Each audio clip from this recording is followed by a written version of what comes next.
Good evening, good morning for you.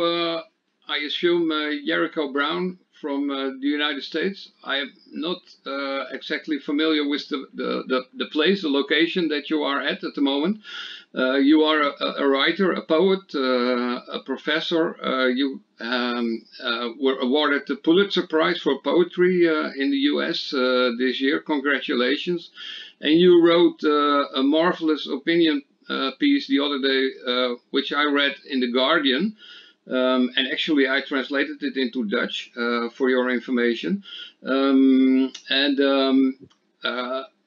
the basic message of that opinion piece is that we should actually maybe get rid of the police, abolish the police. Can you elaborate a little bit on that?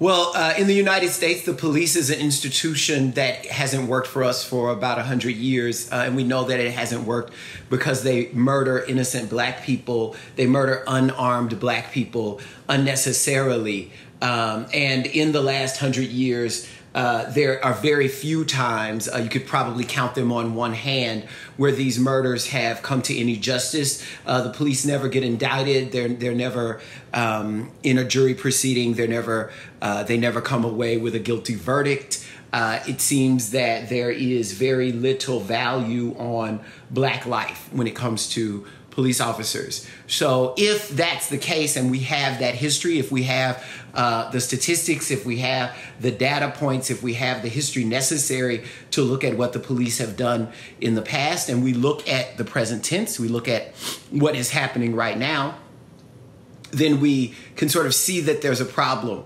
between the police and black people. And how do you solve that problem? Well, one way people want to believe we can solve that problem is through reform. But I have been hearing about police reform since the 1980s. And I was born in 1976, which means I have been hearing about police reform since I had an ear to listen. And yet no supposed reform makes a difference. Body cams don't seem to make a difference. Police are quite brazen and really audacious. The police officer who murdered George Floyd by leaning on his neck did so while people looked on, while people were recording it happen, while people said to him that they think, civilians walking by, passersby, saying, I think the man is dying. I think George Floyd is dying. And yet he continued to murder him because of a deep-seated belief informed by history that nothing could go wrong with murdering George Floyd. That police officer, Chauvin, I think is his last name. He was under the impression that that was okay. And if that's the case, if we know that these things aren't working, then there's something we need to do about the police. And I don't think we can possibly reform them. I think an entirely new system of community policing and of investigation is going to have to come to bear if we are going to be able to move on in this country from the police, which means we need to abolish the system as it is. I should add to that. And I'll say this because I mentioned it in the piece in The Guardian. In all of these conflicts in the United States that black people have with the police, the two parties are black people and the police. So either you want to get rid of all the black people or you want to get rid of the police. So and if you want to get rid of all the black people, that, my friends, is racism. Yeah, I see that Bart is there as well at the moment. So hello, Bart. Hi. We already started the interview. But Jericho, did you also think about what should come in place of the police as it is right now? Because this is, of course, a big question that many people are starting to ask right now. Okay, so maybe it's a good idea to abolish the police, but my God, it may be that we get some kind of private army back instead of the police, and then we are even more lost than we are already. Yeah, I think there can be literal investigative units for heinous crimes. For instance, something like murder would take an investigative unit, and obviously we don't want people running rampant committing murder. But something like traffic stops, for instance, where many police officers are stopping people only because they're black, we don't need that in the United States. Something like these patrols, we find that patrols are happening in African-American neighborhoods in ways that they are not happening in other places. You know, no one ever patrolled Mike Epstein's house as 13-year-olds were going in and out of that house. Do you understand what I mean? And yet, if I were to stand on the corner of a certain neighborhood, sooner or later a police officer would approach me and ask me why I was standing there, as if standing is against the law. Do you see what I mean? So the numbers, this is why a lot of people are talking about defunding the police. The police only solve so many of their crimes a year, particularly when it comes to theft. They hardly solve any crimes at all. But, you know, I mix the numbers up and I shouldn't, but I think they're about half, somewhere between 40 and 60% when it comes to things like violent crime. So when it comes to those things, do you need all of those officers and all of those resources if you're only doing that much of the work? Can you only use the resources that you would use that actually are working, as opposed to the resources that you're using for people like George Floyd, for people like Breonna Taylor? Breonna Taylor was murdered in her house because of a no-knock warrant. The police opened the door and started shooting in her house. I would like to also add that when the police broke into her house, they had the wrong house. So that's the kind of thing. I don't understand why we are trying to keep an institution that can't get the house right. If you can't get the house right, this is not the first time that the police haven't gotten the house right and murdered people in the house. There's a police officer earlier in the last 2 years who walked into someone else's house thinking it was her house and shot the person who was in the house. She was a police officer? Whoa. So it just doesn't seem like that's working for them. I'm not sure why they are having a hard time admitting that. But, you know, that's on them. I am all for institutions, other institutions coming forward to reemploy those people. And I am all for the police finding ways to downsize themselves and to change who they are into something else not called the police, particularly when it's really only about patrolling black people. Yeah, now this whole story of abolish the police or defund the police is developing into a rather big campaign. The municipality of Minneapolis, where everything started with the murder of George Floyd, recently decided to actually defund the police of Minneapolis. Do you think that this has a chance of becoming a reality in more cities and states in the U.S.? I think it has a chance. I think we could indeed defund the police if more people talked about abolishing the police. I think we could abolish the police if more people talked about abolishing prisons. I think we could abolish prisons if more people talked about the United States moving toward a much more social democracy. I think people are really confused about what to ask for. In honesty, I am interested in fighting for that which is the most radical possible thing. Because when we fight for the most radical possible thing, we get something. If we ask that you defund the police, then what we end up with are ways not to defund the police. Do you see what I mean? So there have to always, history teaches us this as well. We have to have Nat Turners. We have to have John Browns. We have to have radical people. We have to have people who are interested in making the move farthest left. And I'm interested in making the move farthest left. What are the chances of that? I don't know. I don't have a lot of, for obvious reasons, I don't have a lot of confidence in my nation or its states. And yet I understand that I have a job to do, and that job is to tell the truth through my poems and when anyone asks me. What's interesting to me about being able to talk about this is it's only really happened because people ask me. I won a Pulitzer Prize, so people suddenly are interested in what I think, and these are the things I think. And so I'm trying to tell the truth as often as possible. I have never in my life had a positive interaction with a police officer. Never, not once. I have, since I was 9 years, I remember being 9 years old and knowing to avoid walking in the same directions where police officers were because they would hassle you for absolutely no reason. Would they have hassled me if I were white? No, I don't think so. I know that I grew up in a high school where there was a police officer who was there, and he was only there to intimidate us, to make us uncomfortable. I know what it is like to be thrown across the hood of my car because I walked down a certain street where someone thought, well, if you're walking down the street, you must be selling drugs. I also know what it's like to have a police officer follow me from the main road leading to my house into my driveway and lean over in my driveway that I pay for into the window of my car to tell me that he's heard that there's been some robberies in the neighborhood. And so he just wanted to make sure everything is okay as I'm sitting in the driveway in my car. Now, would that have happened if I weren't black? In particular, if I weren't living in a neighborhood where I am the only black person? No, that would not have happened.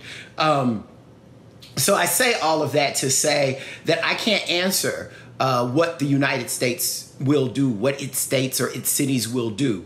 Here is what I do believe, though. I believe in what we say about the arc of history. I think things will progress. And even if things do not happen now, they will happen. There will be ultimate liberation and freedom for black people all over this world. I believe that. And the reason I believe that is, though it seems to happen slowly, I do believe that I live a much better life than would have been available to any of my ancestors. And so I thank God for that. And I know that talking now, saying what I am saying now, even if it doesn't make a difference right now, it will make a difference in someone's future. Right. Okay. Bart? This is about your ancestors. It also has to do that you don't have full knowledge of all your ancestors, right? Because maybe there has been a better time in the past. Yeah, a lot. And the other thing is, I have an idealistic view of the police and the justice system as a thing that supports the weak against the strong. Yeah. So weak persons and weak people can be safe. You see often, and it depends on which country you are, that it's more protecting the rich from the poor. And places you can, for instance, you had this serial killer in Mexico, and he couldn't be found because the police wasn't able to find anyone. The only thing they did was protect the rich. Right. In this way, police forces have different meanings and different roles, and the same is with the judicial system. For instance, in America, it's pretty rotten. But all these examples that you name, it's all things that the police are not supposed to do. So my conclusion would not be stop and having a police. I mean, it's not that I'm in favor of the police because they're rotten everywhere, and in our country as well. But of course, there are scales of how bad things are in different places. So, do the police carry guns there? Do the police carry guns there? Yeah, they do, and they shoot innocent people, and they kill people they arrest even though they're innocent and they didn't do anything. Yeah, right. But we have a small country, so. And they are racist. Mm-hmm. Yeah, so, there are countries where the police do not carry guns. There are countries where the police have different ideas of what it means to de-escalate a situation. The police in the United States are really interested in escalating situations. And they're not very good at understanding that civilians, that part of their job is to be able to handle civilians who don't understand that they are escalating a situation. So we have a lot of trouble here. And I do understand wanting to believe that the police can work. I totally get that. I would like to believe that, for instance, capitalism, as we have it, could work, but I think the coronavirus has taught me that it won't. Right. I would like to, there are all kinds of things, you know, that turns out to be the propaganda of the United States. There are all kinds of things that I would like to believe work, but then when I have to be honest with myself, I don't see it. I don't see how the bias against Black people all over this world and in the United States in particular, I don't see how that could lead to something like policing working. I don't see how. It doesn't, no. Okay, maybe a last question then, because in November you have presidential elections. Now, the acting president of the United States is one of the prime racists of this world, but he also has a substantial following. And one of my takes on this whole issue has been from the start that this might be, and I'm not exaggerating when I say this, the start actually of the Civil War 2.0. Do you see a faint possibility of that happening? Because there are already reports of white vigilantes, white people driving cars and vans into big audiences that are on the street. Other kinds of incidents of white people carrying weapons and shooting at Black people. It sounds pretty awful. Yeah, I see. I see the possibility for that. Yes. My trouble with that is that I just think it would be. I would like to believe that it would be a short-lived war. If we were to have a war that came down to race in the United States, I would love to believe that those on the side of racism would very quickly lose that war. Could that war happen? Sure, of course it could happen. It could happen because people's imaginations run rampant. And it could, people see Black people, and, when people see, there's some white people who see one Black person and think they are looking at an army. Do you know what I mean? Mm-hmm. So people's imaginations run rampant, and I imagine there's a possibility for something like that happening. And I imagine that someone like Donald Trump could indeed, yes, be the cause and the direct, that he could make something like that happen. Yes. And then really finally, do you have a word of condolence or, I don't know, something positive to end with? Yeah, I mean, I don't know if it's positive, but it is true that through it all, we manage survival. This has been the hardest time for all of us, all over the world, to have to see loved ones die and not be able to be with them while they are dying, to have to, and to know that they are dying and they can't be with you and they know they are dying, But I think overall, the response to this has been one person to person of love and of gratitude. And I think that's who we really are. And I think that we are surviving this moment as we have survived moments like it. And one thing that I believe about Black people is that we are a people capable of extreme and profound joy in spite of all kinds of occurrences.